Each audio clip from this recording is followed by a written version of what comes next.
दोस्तों सोचो, अगर कोई बंदा अपने हाथ से ऐसा नकली नोट बना दे जो असली से भी ज्यादा असली लगे, यहाँ तक कि सबसे एडवांस मशीन भी पकड़ न पाए। ये कहानी है एक पेंटर की जो कर्ज में डूब चुका था। जिंदगी से हारकर उसने सोचा क्यों ना खुद ही नकली नोट बना लूं। उसने 500 रुपए का नोट उठाया और लगातार 3 दिन 3 रात तक उसे घोरा। हर डिजाइन, हर पैटर्न हूबहू कॉपी कर लिया और जोड़कर एक परफेक्ट बेस पैटर्न बना दिया। अब बारी थी उसे प्रिंट करने की। यहाँ एंट्री होती है उसके भाई जैसे दोस्त फिरो की, जो बचपन से दादाजी की प्रिंटिंग प्रेस में पल रहा था।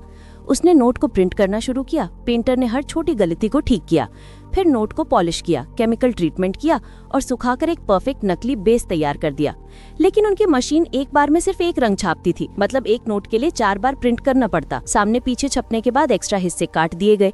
अब आया सिक्योरिटी स्ट्रिप का जुगाड़। 10 रुपए वाली स्ट्रिप निकालकर नकली 500 में डाल दी। सीरियल नंबर भी इतनी सफाई से डाला गया कि कोई पकड़ न पाए और बस एकदम परफेक्ट नकली नोट तैयार हो गया। लेकिन दिक्कत ये थी कि नोट बहुत नए लग रहे थे, तो दोनों ने उन्हें चाय के पानी में डुबोया और हेयर ड्रायर से सुखा दिया। अब असली टेस्टिंग का वक्त था। दोनों एक सुपरमार्केट पहुंचे और ठंडी खरीदने लगे। लेकिन दुकानदार ने जैसे ही नोट पकड़ा उसे शक हो गया। उसने तुरंत फिरो का हाथ पकड़ लिया। सनी ने हालात भांपे और दोस्त को खींचकर भाग निकला। कई गली कूचों से भागते भागते दोनों बच निकले। घर पहुंचकर सनी ने फिरो से आंखें बंद करवाई और असली नकली नोटों में मिलाकर पहचानने को कहा। फिरो ने सिर्फ चू कर ही नकली वाला निकाल लिया। तभी समझ आया असल खेल है कागज के टच का। आखिरकार एक मैगजीन का पेपर मिला, फीलिंग वही पर पतला। सनी ने 2 पन्ने जोड़कर मोटाई बराबर कर दी। अब नई तकनीक बनाई गई। सिक्योरिटी स्ट्रिप बीच में दबाई, धातु पाउडर से रंग बदलने वाला इफेक्ट लाया, वार्निश से चमक दी गई और आखिर में चाय में डुबोकर पुराना लुक दिया। अब दोनों कॉन्फिडेंट होकर दोबारा सुपरमार्केट गए। दुकानदार ने नोट लिया और इस बार फंस गया। दोनों रिक्शे पर बैठकर ही जश्न मनाने लगे। फिरोज ने अपने अंडरवर्ल्ड दोस्त से मिलवाया और वहाँ मुलाकात हुई नकली नोटों के बड़े डॉन से। डॉन ने टेस्टिंग की, असली और नकली में फर्क ही न कर पाया। Deal final. 2 हफ्ते में 20 मिलियन नकली नोट चाहिए। सनी ने बिना हिचक मान लिया, लेकिन फिरो डर गया। इतना बड़ा माल छापने के लिए न कागज था न मशीन। सनी बोला चिंता मत करो,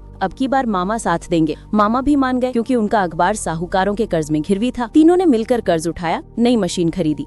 लेकिन असली कागज तो सरकार के कंट्रोल में था, तो दोनों ने अपने गुंडा दोस्त को बुलाया, सीधा पेपर फैक्ट्री पर धावा बोल दिया। सिक्योरिटी गार्ड को काबू कर ढेर सारा कागज उठा लाए। नई मशीन एक बार में 6 नोट छाप देती थी। कुछ ही दिनों में लाखों नोट तैयार हो गए। डॉन को पूरे 20 मिलियन नकली नोट डिलीवर कर दिए। अब तो पैसों की बरसात होने लगी। नोट गिफ्ट बॉक्स में पैक होकर निकलने लगे। एक मशीन से बढ़कर 3 मशीनें हो गई। करोड़ों कमाकर दोनों ने सारा कर्ज चुका दिया। यहाँ तक कि साहूकार भी हैरान रह गया। 2 गरीब छोरे जो कल तक टूटे फूटे थे, आज करोड़ों के मालिक बनकर जिंदगी की चोटी पर पहुँच गए।